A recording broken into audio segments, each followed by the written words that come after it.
Hello everyone, welcome to another session of this mini revision series of ancient history. As you all know, we have completed studying about Jainism and Buddhism. From today, we are going to study a new topic that is called a Rigvedic period and later Vedic period. Even in this concept, we are going to study this chapter in four different points, that is features of economy, features of polity, features of society and features of religion in Rigvedic age and later Vedic age. So this comparative study will enable you to understand the things better, even more easier from what you have studied in your textbooks, that is ancient history R.S. Sharma. So let's get started with the first point, that is Rigvedic economy. So Rigvedic economy is a tribal economy centered around cow.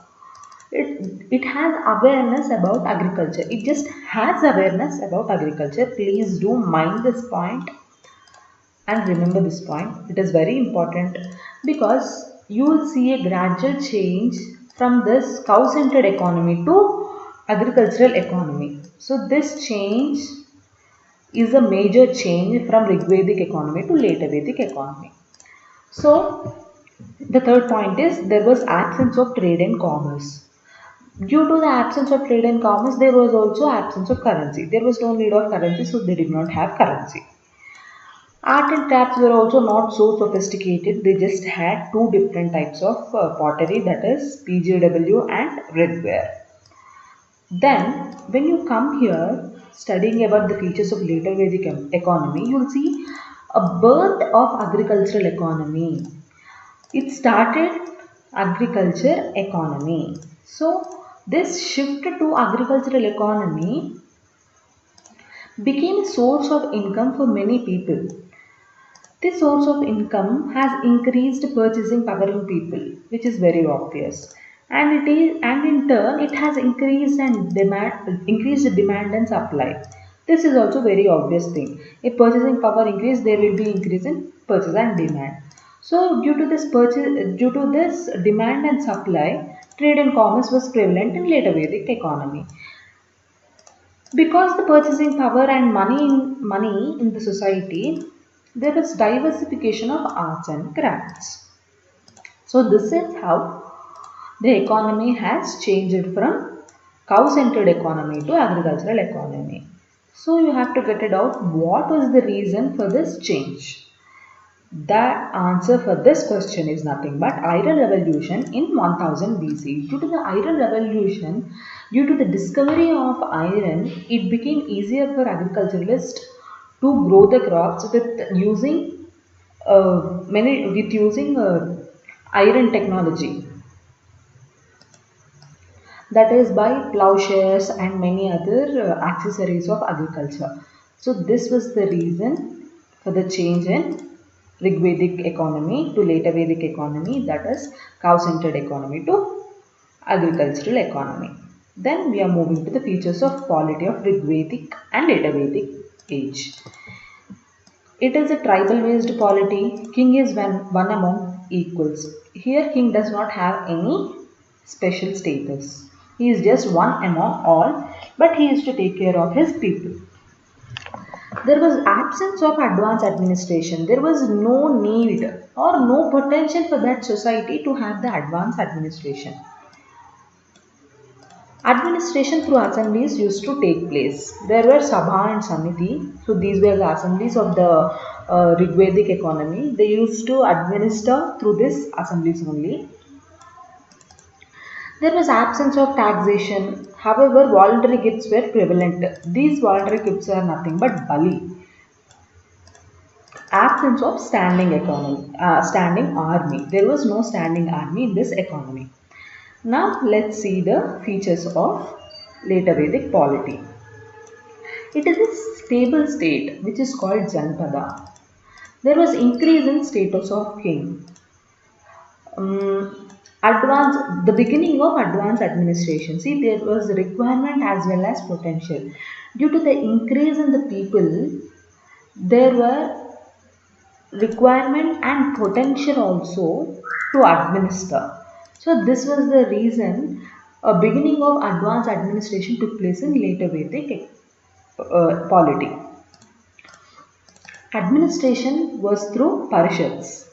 Birth of taxation system also happened in later Vedic economy only. But still they did not have standing army. See here there is a connection between this potential to administration and birth of taxation system. With this birth of taxation system, there was money flowing into the administration units.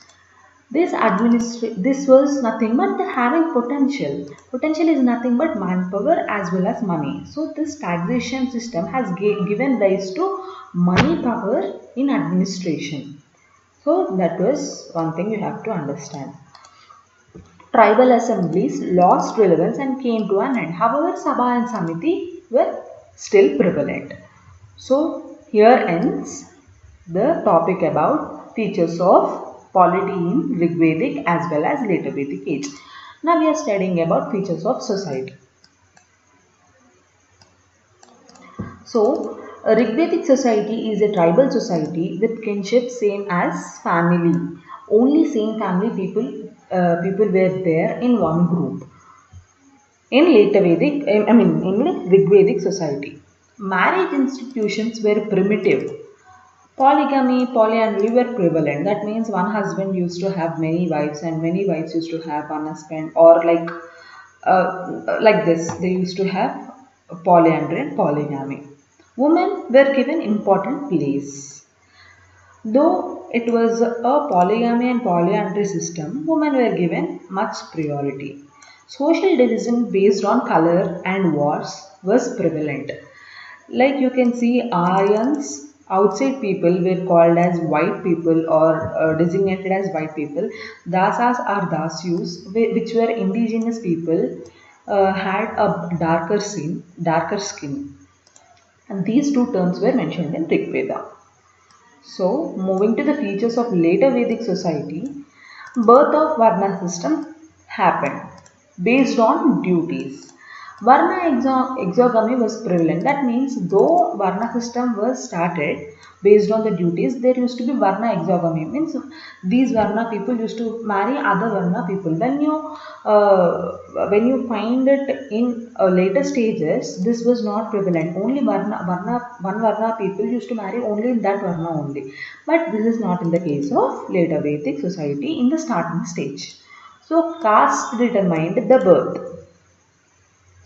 Next, you have to know the reasons for the emerge of Varnas. Conquerors never gave equal status to conquered people.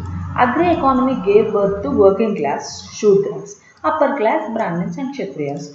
Due to this agricultural economy which has started, it gave rise to the working class people and other people who took care of the agricultural land. So these working class people were called Shudras, and who took over the administration and other things were upper class people, Brahmins and Kshatriyas.